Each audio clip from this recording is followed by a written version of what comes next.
Dear BBA students, good morning to all. I hope তোমরা সবাই ভালো আছো। BBA এর সকল ডিপার্টমেন্টে ম্যাথমেটিক্যাল কোর্সগুলো শুরুই হয় প্রিন্সিপালস অফ অ্যাকাউন্টিং এর হাত ধরে। তাই BBA তে তুমি যদি ভালো রেজাল্ট করতে চাও তাহলে প্রিন্সিপালস অফ অ্যাকাউন্টিং কোর্সটি তোমাকে অবশ্যই ভালোভাবে শিখতে হবে। আমরা গত দুটি ক্লাসে প্রিন্সিপালস অফ অ্যাকাউন্টিং এর বেসিক কনসেপ্ট এবং মালিক ম্যানেজারের সম্পর্ক এবং ম্যানেজারের দায়িত্ব সম্পর্কে আলোচনা করেছি। আজকের ক্লাসে আমরা জার্নালের রুলস শিখব এবং একটি প্রবলেম সলভ করব। আশা করি তোমরা আমার সাথেই থাকবে।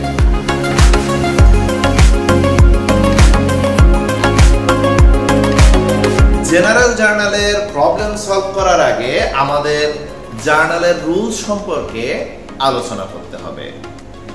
মাত্র দুটি রুলস মনে রাখতে পারলে সকল জেনারেল জার্নাল করা সম্ভব। সেই দুটি রুলস ব্যাখ্যা করার আগে আমি তোমাদের একটু মনে করিয়ে দিব, গতদিন আমরা শেষ করেছিলাম একজন ম্যানেজারকে যে চারটি এন্টিটি সম্পর্কে কনসেপ্ট রাখতে হবে, সেই চারটি entity assets, expense, income, liability. এই চারটি এন্টিটি খুব ভালোভাবে বুঝতে হবে। এই চারটি এন্টিটি নিয়েই আমাদের কাজ।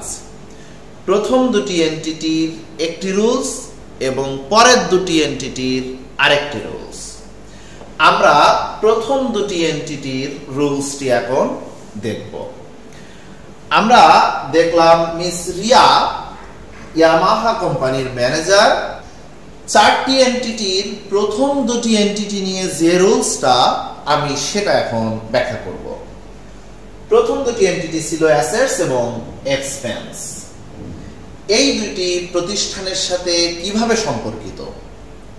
যদি প্রতিষ্ঠানে অ্যাসেটস অথবা এক্সপেন্স বৃদ্ধি পায় তাহলে ডেবিট হবে, আর যদি প্রতিষ্ঠানে অ্যাসেটস বা এক্সপেন্স হ্রাস পায় তাহলে ক্রেডিট হবে। এটি প্রথম সূত্র। তাহলে আমরা দেখতে পাচ্ছি যদি একটি প্রতিষ্ঠানে কোনো অ্যাসেটস বা কোনো এক্সপেন্স বৃদ্ধি পায় তাহলে ডেবিট হবে, যদি কোনো অ্যাসেটস বা কোনো এক্সপেন্স হ্রাস পায় তাহলে ক্রেডিট হবে। এখন অ্যাসেটস কিভাবে বৃদ্ধি পায় বা এক্সপেন্স কিভাবে বৃদ্ধি পায়? অ্যাসেটস গুলোর মধ্যে ছিল cash, supplies, account receivable, prepaid expense, building, machinery, equipment, furniture, land, car, delivery van, merchandise inventory, এগুলো ছিল অ্যাসেট। হোক কারেন্ট অ্যাসেট অথবা ফিক্সড অ্যাসেট, বাট এগুলো হলো অ্যাসেটস। আর এক্সপেন্সের মধ্যে কি কি ছিল? Rent expense, salary expense, supplies expense, utility expense, advertising expense, repair expense, transport expense, interest expense, insurance expense, depreciation expense, rent expense, purchase, এগুলো ছিল এক্সপেন্স। এই অ্যাসেটগুলোর মধ্যে কোনো অ্যাসেট যদি প্রতিষ্ঠানে বৃদ্ধি পায় তাহলে ডেবিট হবে। সেটা কিভাবে হবে? মনে করো তোমার প্রতিষ্ঠানে নগদ টাকা আসলো। নগদ টাকা কি? সম্পদ। তাহলে তোমার প্রতিষ্ঠানে যদি নগদ টাকা আসে তাহলে নগদ টাকা বৃদ্ধি পেল। কিভাবে বৃদ্ধি পেল? তোমার প্রতিষ্ঠানে আছে 1 লাখ টাকা আর নগদ টাকা আসলো 5,000 টাকা। তাহলে এখন তোমার প্রতিষ্ঠানে নগদ টাকা কত? 1,05,000 টাকা। তার মানে নগদ টাকা বৃদ্ধি পেল। ঠিক তেমনি যদি তোমার প্রতিষ্ঠানে একটি ফার্নিচার ছিল, এখন আরেকটি ফার্নিচার তুমি কিনলে, তাহলে তোমার প্রতিষ্ঠানে আরো একটা ফার্নিচার আসলো, তার মানে ফার্নিচার বৃদ্ধি পেল। দ্যাট মিন্স তোমার প্রতিষ্ঠানে যদি কোনো অ্যাসেট আসে তার অর্থই বৃদ্ধি পাওয়া। তোমার প্রতিষ্ঠানে যদি কোনো অ্যাসেট আসে বা বৃদ্ধি পায় তাহলে সেটি ডেবিট হবে। যদি নগদ টাকা আসে, নগদ টাকা debit, that means cash debit. যদি ফার্নিচার আসে তাহলে ফার্নিচার ডেবিট, যদি ইকুইপমেন্ট আসে তাহলে ইকুইপমেন্ট ডেবিট, যদি মেশিনারি আসে মেশিনারি ডেবিট, সাপ্লাইজ আসে সাপ্লাইজ ডেবিট। অর্থাৎ যে কোনো সম্পদ তোমার প্রতিষ্ঠানে যদি আসে অথবা তোমার প্রতিষ্ঠানে যদি বৃদ্ধি পায় তাহলে সেটি ডেবিট হবে। আর যদি তোমার প্রতিষ্ঠান থেকে অ্যাসেট কমে যায় তাহলে সেটি ক্রেডিট হবে। ঠিক একইভাবে যদি তোমার প্রতিষ্ঠানে এক্সপেন্স বৃদ্ধি পায় তাহলে ডেবিট হবে, যদি এক্সপেন্স হ্রাস পায় তাহলে ক্রেডিট হবে। এক্সপেন্স কিভাবে বৃদ্ধি পায়? সে তোমার প্রতিষ্ঠানের রেন্ট এক্সপেন্স হলো এই মাসে 10,000 টাকা, এতদিন পর্যন্ত তোমার এক্সপেন্স ছিল 5 লাখ টাকা আর আজকে হলো 10,000 টাকা, তাহলে এখন তোমার এক্সপেন্স বাড়লো না কমলো? 5 লাখ প্লাস 10,000, 5,10,000 হয়ে গেল, তার মানে তোমার এক্সপেন্স বাড়লো। দ্যাট মিনস যদি কোনো এক্সপেন্স ঘটে তার মানে এক্সপেন্স বৃদ্ধি পাওয়া। তাহলে তোমার প্রতিষ্ঠানে যদি কোনো এক্সপেন্স ঘটে অথবা প্রতিষ্ঠানে এক্সপেন্স বৃদ্ধি পায় তাহলে ওই এক্সপেন্সটি ডেবিট হবে, আর যদি এক্সপেন্স কমে যায় তাহলে ওই এক্সপেন্সটি ক্রেডিট হবে। আই থিংক তোমরা বুঝেছো। দ্বিতীয় রুলসটা হলো ইনকাম এবং লায়াবিলিটি নিয়ে। আগে যেমন অ্যাসেটস এবং এক্সপেন্স বৃদ্ধি পেলে ডেবিট হতো, হ্রাস পেলে ক্রেডিট হতো, ঠিক উল্টো নিয়ম।